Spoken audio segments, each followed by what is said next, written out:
Hi! In front of me is Samsung Galaxy Tab S6 Lite, and today I would like to show you how you can operate pop-up view on this tablet.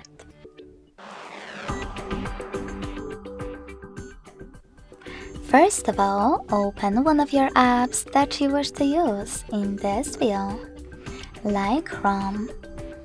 Then access background apps. In order to do that with Tricky's navigation, tap on this button with 3 lines. Now click on the icon of your app and select Open in Pop-up View. As you can see now, I can use my app in this little window. If you want to move it around, hold this line at the top and drag it. In order to turn it into a bubble, click on Home button.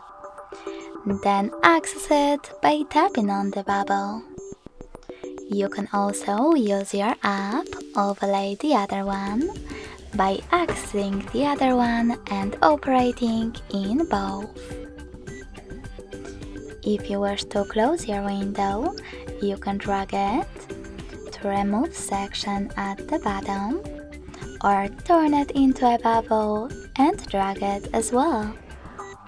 You can also just access background apps again and simply swipe it up. Thanks so much for watching. If you enjoyed this video, smash that like button, comment, and subscribe. Bye!